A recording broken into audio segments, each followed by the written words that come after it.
Добрый день! Сегодня у нас в гостях Мария, энерготерапевт, регрессолог, целитель. Маша имеет большой опыт работы с людьми. Она занимается тонкой структурой, работает по тонким телам, по энергетическому, астральному, имеет большой опыт работы с сущностями, с разными существами. И сегодня мы собрались все вместе, чтобы пообщаться на разные темы. Маша приготовила с собой целый список вопросов, поэтому будет интересно. Начинаем.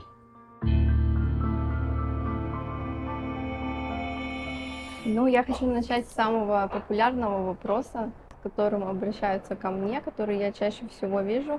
И мне тоже интересно узнать, как вы видите эту сторону тонкого плана. Конкретный вопрос: в чем отличие земной души от космической?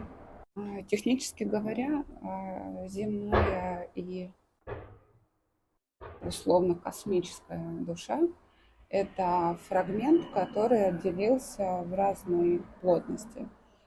Есть фрагменты души, скажем так, души, которые отделились от абсолюта здесь, в земном пространстве.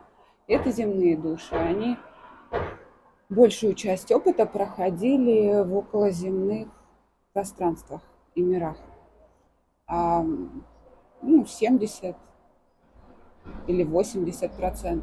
Звездные души — это те души, которые отделились от абсолюта в других мирах, плотностях и пространствах, которые не имеют отношения к Земле.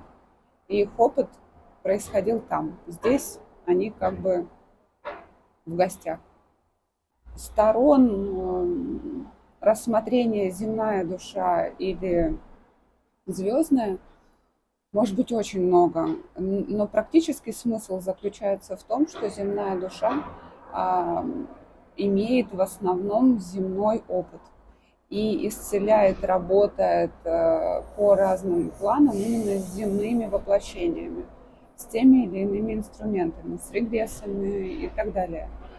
Звездная душа исцеляет свои звездные части. Сначала она с местного опыта начинает, а потом расширяется в другие стороны, поскольку земной опыт не самый большой в опыте души.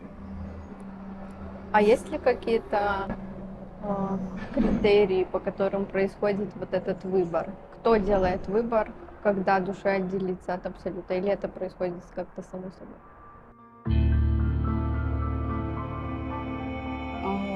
Изначальное устройство, поскольку отделение по плотностям в определенные миры происходит сначала одной-двумя душами, то есть это несколько душ, была изначальная единая земная душа, которая разделилась на, условно говоря, 100 фрагментов, которые и являются земными душами. И все земные люди, земные существа, они являются воплощениями вот этих 108, в итоге одной как бы души, которая в земном смысле там изначально создавали этот мир и эту цивилизацию две души. Вот. Поэтому выбор происходил вообще создавать эти миры. И поэтому и отделение от абсолюта было для создания мира, цивилизации, плотности третьей и так далее. То есть можно говорить о том, что земные души, они как бы неотъемлемая часть структуры этого мира. То есть это как бы местные жители. Коренные. А вот эти звездные души, так называемые, это существа, которые приходят сюда, воплощаются для разных задач, но в целом либо для получения своего опыта в плотности, вот такой прям в третьей, четвертой плотности здесь, по своим необходимостям, и для того, чтобы эту цивилизацию развивать, поддерживать, направлять, то есть выступать в роли, в том числе как бы учителей, помощников. Еще такой волнующий многих вопрос.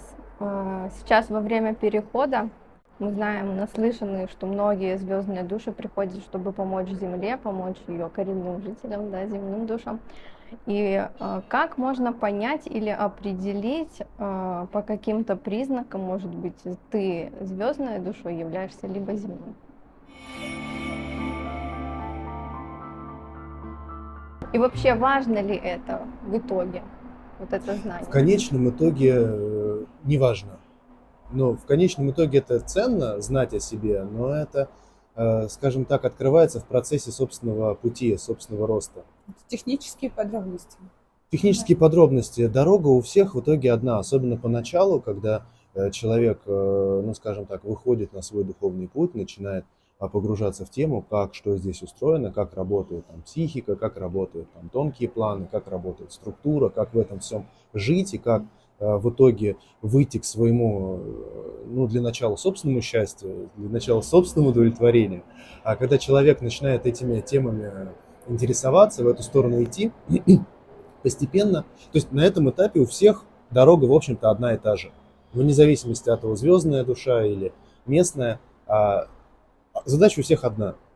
Таки дойти до своего сердца и с ним соединиться. Да, это Но потом, когда начинается работа в сердце уже глубже, когда тогда начинаются нюансы, тогда начинаются отличия. И через эти отличия уже можно, ну, скажем так, на собственном опыте с уверенностью понять, осознать, почувствовать, увидеть, откуда ты, как душа, сюда пришел.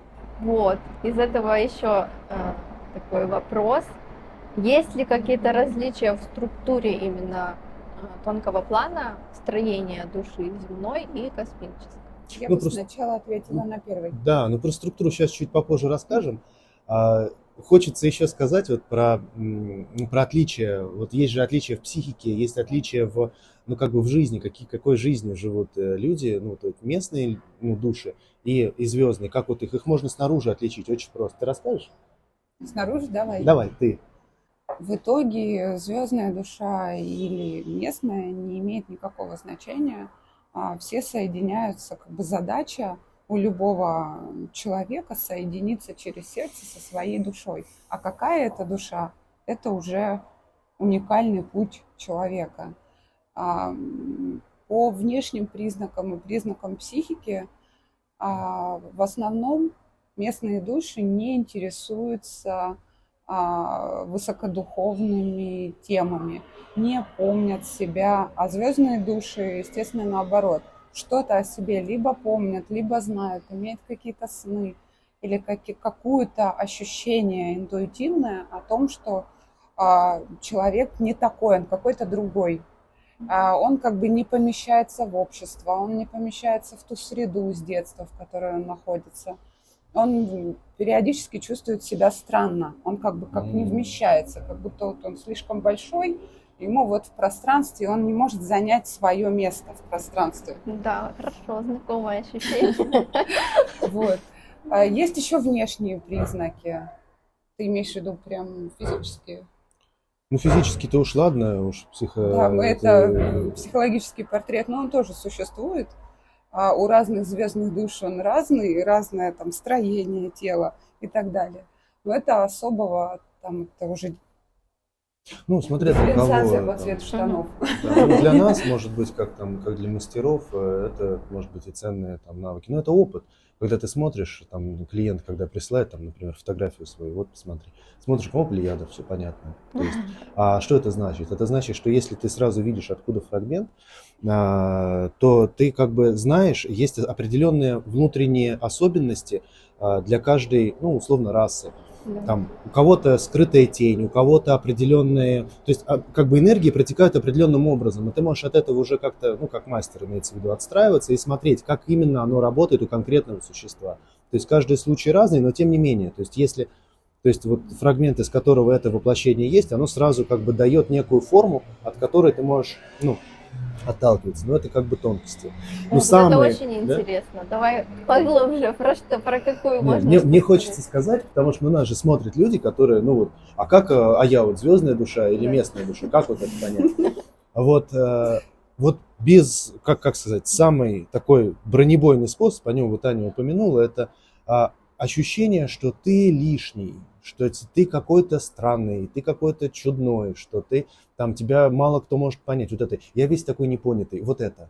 Мгм. Это, ну, скорее всего, 90%, что это признак звездной души. То есть и нужно понимать, что вот вроде того, что 70% людей, ну вот по Аниному словам, здесь, на планете, это существа местные, то есть земные души, 30% это существа звездные, но если вы смотрите это видео, Скорее всего. скорее всего, да, скорее Мгм. всего, то есть, скорее всего, да, вы звездная душа, потому что местным душам, как правило, это неинтересно вообще, Вот, это вопрос вообще. один из основных, потому что стремление и поиск найти то, почему я здесь лишний, и найти выходы к какому-то знанию, оно идет изнутри. Поскольку земная душа – это же чисто техническое устройство, она развивалась из камня в животное, шла этот опыт эволюционный человека разных рас. И поэтому этого как бы заложенного стремления, как бы генетического, внутреннего, его такого нет. У человека могут быть стремления заниматься регрессами, там, родовыми практиками, работами с Мгм. землей, работами с энергиями местными. Человек там может быть там доулом, еще, ну и так далее. Он занимается именно местными энергиями, местными состояниями. У него есть стремление объединить свой человеческий опыт, дать ему Мгм. развитие из того, что он уже умеет. А звездная душа стремится к тому, чего здесь мало. И поэтому это, Мгм. это тоже чисто техническое устройство. Почему человек чувствует себя лишним с детства? Потому что общество, социум, вся структура человеческого мира устроена по принципу 3D, устроена по принципу как бы земных существ. Ну, а человек, пришедший сюда с другой энергией, с другим знанием, он просто технически не помещается в тот социум, он устроен не под него, скажем так. Поэтому он и не Да. помещается, поэтому он так и чувствует. А из этого вытекает то, что у многих звездных душ проблемы с чакрами ниже анахаты и, соответственно, всеми сферами жизни, за которые эти чакры отвечают. То есть получается, Обязательно. что ты можешь Да. выходить в какие-то миры, у тебя получается регресс, у тебя получается, возможно, астральные какие-то выходы, но при этом ты не чувствуешь никакой опоры, не чувствуешь стабильности, защищенности. Абсолютно так. Да. Низы всегда проблема. То есть 90% людей, вот у нас даже на сессии, кто к нам приходит, у всех проблемы по низам обязательно. И у нас тоже были проблемы по низам, когда мы только начинали этим заниматься. То есть верхние центры работают, да, то есть Да. и доступ есть и к знанию, и ко всему, а реализации именно в материи, именно в этом мире, то есть сделать, чтобы работало здесь в твоей жизни Да. так, как ты хочешь, вот в этом, Чтобы там и тут да. было одинаково. Да. Вот. И А звездная душа почему это Это часть. большая так задача. происходит? Опять это чисто технический вопрос, потому что звездная душа приходит сюда, и у нее нет опыта использовать как бы наработки по нижним центрам. Мгм. Звездная душа не имеет навыка работы с материальными энергиями. Поэтому, когда ребенок с детства живет, он свои как бы телесные, физические, все вот эти социальные отстройки по нижним центрам, он их как бы подавляет, потому что он не умеет ими пользоваться, у него нет такого навыка. Он это уберет, а вот то, что ему знакомо, будет развивать. А этого навыка нет. Но это выравнивание, конечно, возможно. Научиться пользоваться нижними Да. энергиями. Сюда же относим и материальную составляющую жизни, такую как Ага. деньги, Финансовый, заработок, да, конечно. стабильность, какая-то недвижимость и так далее. Хорошо, а еще такой вопрос. Вот проходя практики, занятия, развиваясь духовно, человек меняется, это понятно, это видно. И в какой-то момент могут всплывать какие-то эмоциональные состояния, которые, казалось, ты уже давным-давно проработал, прожил, а здесь они просто поднимаются в каком-то невероятном ажиотаже, и ты не понимаешь, что с этим делать. Это норма для работы с собой, либо это какое-то отклонение, как вы считаете? Как с этим работать? Как правильно это проработать?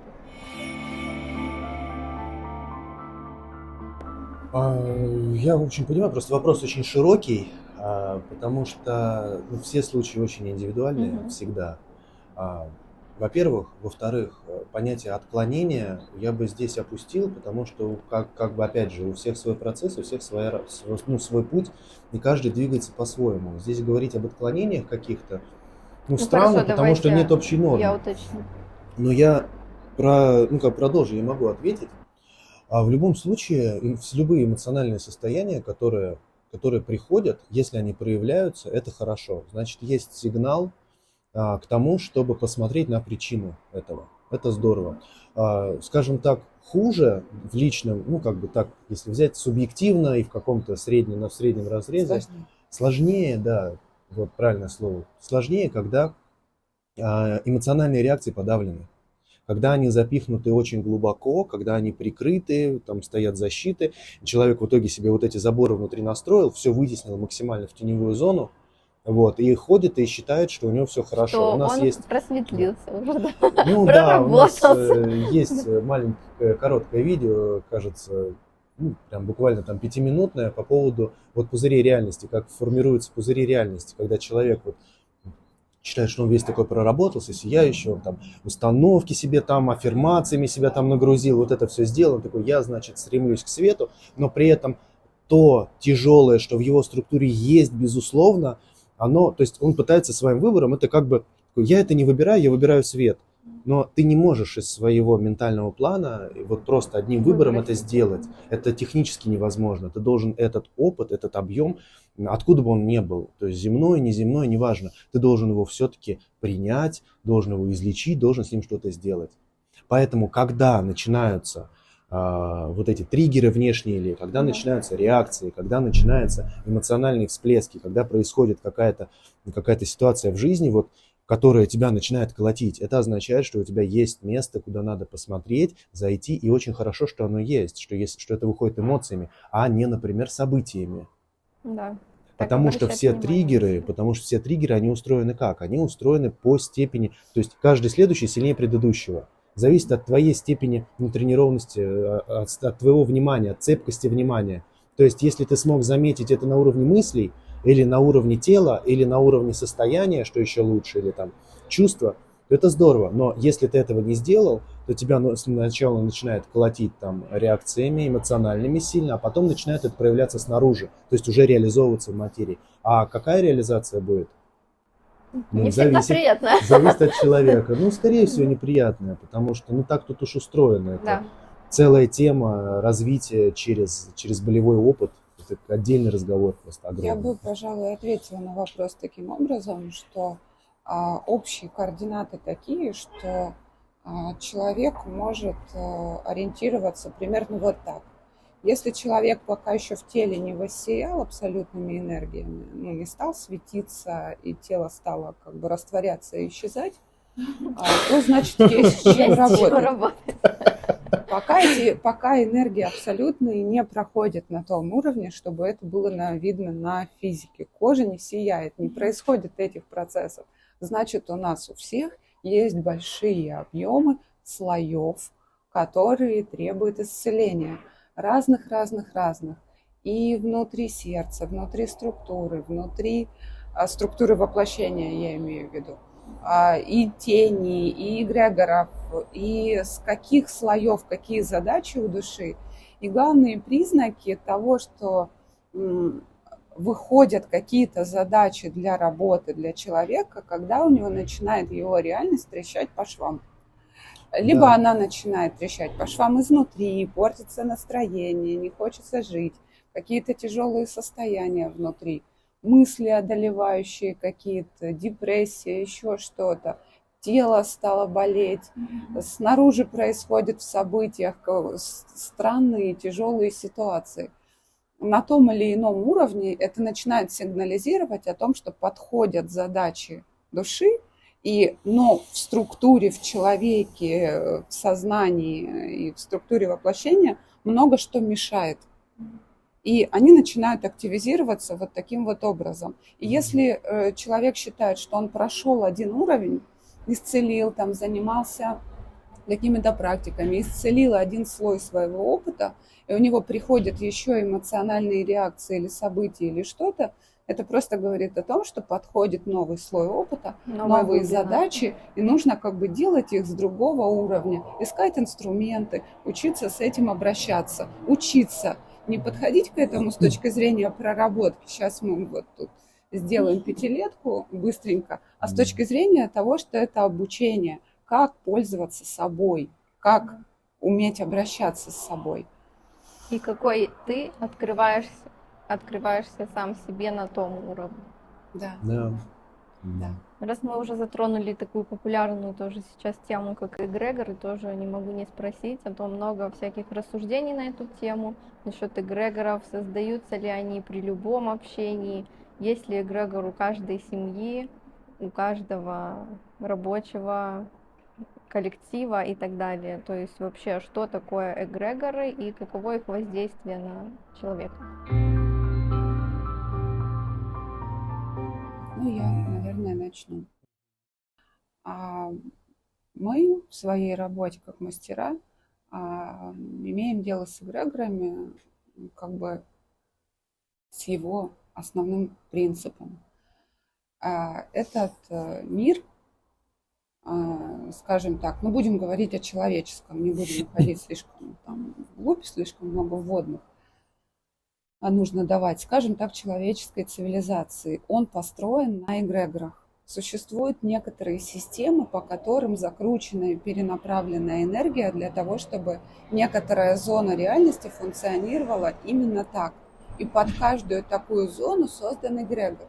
Потому что из абсолюта, из единого энергетического пространства, где импульс одномоментно дает многомерное расширение и создание всего, чего был импульс в материи той иной плотности, не требуются эгрегоры, не требуются как бы технические инструменты, которые будут вот так закручивать энергию, так перенаправлять, здесь поменьше, здесь побольше, здесь вот это вывести. Не нужны эти агрегаты. А для того, чтобы создать цивилизацию, которая будет развиваться вот так вот пошагово в определенных целях, нужно и создать определенные механизмы, чтобы это развитие регулировалось, чтобы оно не шло как бы хаотично. И человеческий мир создается таким образом. И эгрегоров, их очень много как таковых. А в условиях нового времени, в условиях перехода, можно ли как-то общаться, не создавая эгрегоров? Вот, это второй вопрос. Поскольку этот принцип эгрегоров как регулирующих вообще любые процессы рождения, умирания, взаимодействия, семьи, любых как бы типов взаимодействия энергии и перенаправления любого качества энергии, то эти системы регулируются на как бы дальних, высоких планах. Чем ниже они спускаются в материю, тем больше маленьких. Для того, чтобы выйти из эгрегора вот такого маленького, как там внутри семьи, например, люди, когда находятся в браке, они в любом случае безвариативны. Сейчас эта вариативность начинает появляться, но в целом они находятся в эгрегоре. Заключая брак, они его создают. А для того, чтобы выйти из этого эгрегора, одному человеку нужно исцелить те части сердца, которыми он этот эгрегор создает. Исцеляя свои части сердца, он из него выходит своим опытом. Другой человек, если оба человека в паре это сделают, и больше никого в этом эгрегоре, вот этом микроскопическом, нет, то он как бы разрушится, потому что это как бы технически говоря не эгрегор. Это просто как бы созависимые отношения, вот так. Обмен частями, да. Да, вот так перенаправляются энергии, но работают они через эгрегор, который строит этот мир, да, управляет им. Да. То есть просто на другом плане. Да, существуют они вот выходят из-под структуры, там, отношения мужчин и женщин. Вообще эгрегор семьи как таковой, их причем они разные виды в разных культурах. То есть это существует. То есть если ты сам индивидуально можешь себе позволить, то есть ты научился, сделал, исцелил, вынул, можешь себе позволить не участвовать вот в таком роде взаимодействия, то и слава богу. Хорошо. В этом смысле любые дружеские отношения, они то же самое подразумевают. Причем в разной культуре своей, там, может быть, в разной стране свое, в разных слоях общества свое. То есть любая компания тоже эгрегор, конечно, потому что оно предполагает определенные правила взаимодействия, которые в итоге не учитывают то, чего хочет сам человек. Да. Знаешь, Участники. то есть, да, участник, он как бы меньше, чем система. То есть тогда значит ты в системе. Он Значит, ты действует должен для них. соответствовать. Да. Да. Ты должен соответствовать. Значит, все, Это ну, как то бы есть такие однозначно. 3D жесткие вот эти правила. Ну, это жесткие штуки, да, но при этом они, как бы это сказать, нельзя сказать однозначно. Например, вот был вопрос такой, типа, нужно ли из них выходить? Да. Нужно ли выходить? И если комфортно, если все хорошо, если нравится, то зачем выходить? Значит, ты как существо удовлетворен, значит, можно в этом быть, получать свой опыт, тот, Выполняешь который свои нравится. задачи, да. Да, то есть, например, ну, бывают такие вопросы иногда, вот я там работаю в корпорации, например, Мгм. вот там все, вот надо ли мне увольняться, свое дело начинать? Ну, то есть, а кто кроме тебя это может Ну решить? да, да. То есть, если тебе эта структура, ты в ней винтик, ты в ней функционируешь, и тебе хорошо, то зачем менять? Если тебе сложно, плохо, то тебе тогда начинает как бы тебя подталкивать. Начинают какие-то события. То есть вот в этом смысле триггеры, события внешней жизни, внутреннего состояния, они невероятно ценные. Потому что они дают почувствовать, дают возможность увидеть вот эти импульсы души, которые в тебя проходят, и тебя пытаются направить туда, ну то есть по твоему пути. Мгм. А может ли Вот. быть так, что ты в какой-то момент становишься более ресурсным, да, так скажем, чем эгрегор, и он начинает просто забирать у тебя энергию, вместо того, чтобы как-то обмениваться равноценно? Ну, чаще всего так и происходит. Ну, то есть оно по умолчанию так. Перенаправление энергии. Вот здесь много перенаправить туда, вне зависимости от того, просто так устроено. Вот тут много воды идет из трубы. Нужно перенаправить на всю систему. Почему Хорошо, здесь тогда много? самый Особенно для звездных душ. коварный вопрос. Для звездных душ особенно. Если ты в какой-то момент своего духовного развития начинаешь становиться более чувствительным, более высокопроводящим энергии, и возникает такой вопрос, нужно ли выходить из религиозного эгрегора, потому что в какой-то момент ты начинаешь туда больше отдавать. То есть ты берешь энергию не для себя, для своей структуры, а она просто проходит через тебя в эгрегор. Я бы сказала так. Практически говоря, нет никакого смысла, и это просто не работает. Начинать работу по внутреннему исцелению из идей или из как бы побуждений коллективных. Процесс активации себя как души в теле, процесс пробуждения, исцеления и все то, что идет из поля, повышение вибраций, там, переход на новые плотности и так далее, все, о чем идет речь, это процесс индивидуальный. Человек исцеляет себя, свой опыт, и таким образом выходит на коллективные процессы. Если человек чувствует, что внутри него происходят, есть два состояния вообще для работы. Одно состояние – это когда реальность начинает трещать по швам, а другая все остановилось и вообще не движется. И это вызывает большое напряжение. Это значит, что вот оно остановилось, а входов как бы нет. Все настолько подавлено, что как бы ничего даже не триггерится, все ровно, день сурка.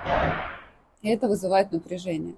Вот если есть такие состояния, то с ними можно и нужно работать. И одни из них приведут к выходу из эгрегора.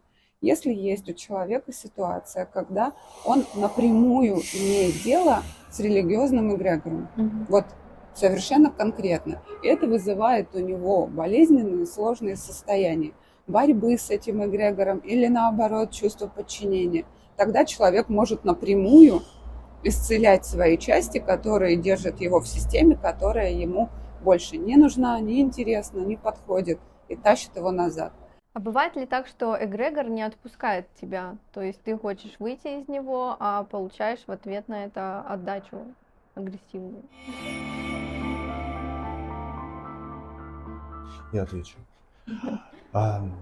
Я бы вот, поскольку мы говорим про религиозные эгрегоры сейчас, я бы зашел с другого угла немножко.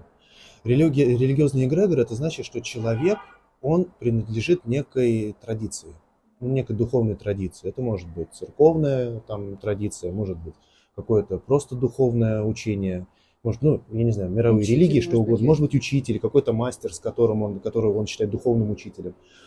Может быть, какая-то группа, да может, в конце концов, чат какой-нибудь просто, в котором там ты тусуешься. Вот самый, на мой вкус, экологичный способ как бы понять, что тебе нужно двигаться дальше, это когда ты сам чувствуешь, что тебе там тесно. Мгм. Когда, например, вот ты пытаешься найти ответы на свои вопросы, найти практические инструменты, а та традиция, в которой ты находишься, она тебе это не может дать уже. Просто не Мгм. может дать. И ты смотришь и понимаешь, что это слишком узко, как будто ты в маленьких штанишках, как Да. будто тебе пиджачок уже этот жмет просто. Вот тогда это самый хороший способ. То есть ты когда сам своим развитием ты доходишь до точки, как бы естественно, без напряга доходишь до точки, когда тебе тесно. Вот Мгм. это самое красивое. Но не всегда так бывает. Не всегда так бывает, потому что, ну, в общем, скажем так, бывает. Бывает, когда в сообществе, неком сообществе, которое представляет собой как бы подструктуру эгрегориальную, вот, Мгм. некую, за каждого члена как бы борются, держатся. Да. И когда человек начинает пытаться перерасти это даже сообщество, то, знаете, как это, банк с крабами, да, вот это вот, когда начинают тебя Затягивает. затягивать обратно. И вот эти моменты, они могут быть сложны, потому что как бы человека бьют по его уверенности в себе, по его доверию к себе. То есть ты можешь чувствовать, что тебе уже пора, что здесь Да. неправильно, а тебя убеждают со всех сторон. Вот эти ситуации такие сложные. Поэтому важно, самое главное, важно обрести опору на себя, найти ту точку, то место, в которое ты точно чувствуешь, что для тебя, что такое ты, как себя, ну то есть как себя, ну то есть все. И как тебе сейчас правильно? Именно Да, что тебе. для тебя Да. правильно. Поэтому вот эта опора на внешнее, это одна из, ну, то есть это, наверное, прям база-база. Прям, То есть можем ли что мы опора на сказать, внешнее ее не существует. да. То есть можем ли мы сказать, что эгрегор — это любые отношения, где есть какая-то созависимость либо зависимость? То бишь, как отношения учитель-ученик, либо отношения, в которых ты не на равных находишься? Ну, вообще в своей практике, в своей работе мы не называем вот такие вот отношения эгрегориальными. Мы подразумеваем под эгрегорами все-таки материально. тонкоматериальные структуры общие, скажем так, Мгм. планетарные. То есть это, например, там эгрегор, я не знаю, войны, эгрегор Мгм. страдания, эгрегор там разные на отношения мужчин и женщин, на там взрослых и детей. То есть вот Которые такие вот вещи. регулируют коллективные Да, влияния. которые регулируют именно Да, то есть большие, коллективные. крупные. Да, они, причем это не обязательно религиозные, то есть религиозные это их, ну то есть условно говоря, их мало вообще-то. Мгм. А вот всего остального много, и они намного более влиятельны, потому что они, если религиозный эгрегор, он работает условно на определенные группы людей, то есть там, то эти эгрегоры, они, то есть на всех, то есть тотально. Да, да. Вот это. И Я из хотела них бы какой-то остальной. дать какой-то центральный вектор. Мгм. Потому что когда происходит активация и выравнивание с душой, то человек начинает первично полагаться без посредников на то, кто он есть. Чувствовать это в практическом своем опыте, полагаться на свою структуру воплощения и душу, высшее я, которая за этим стоит. Когда поворачивается вот эта активация, когда вот она, и пошел канал в структуру, человек начинает постепенно исцелять разные свой опыт жизни, разные свои слои постепенно из сердца. И он постепенно, исцеляя каждую и любую из своих частей, он выходит из какого-то эгрегора, как это ты называешь. Да. А мы называем это просто он выходит, он берет ответственность на себя, Да. за свою жизнь. Не мною управляют, что я должен делать что-то. Я не могу это регулировать. А я управляю, и я знаю, откуда это я делаю. Я это не идеей делаю, а я знаю инструмент, и у меня есть опора на себя. Мгм. В этом смысле религиозные эгрегоры не самые простые, потому что религиозный эгрегор перенаправляет взаимодействие с Богом, с Абсолютом. Да. Когда человек, либо ты соединен с Абсолютом напрямую, либо через посредника.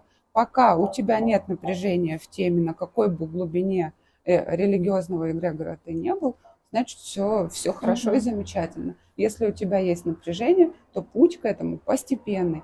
тоже не из страшилок каких-то, что вот эгрегор, что он с нами делает.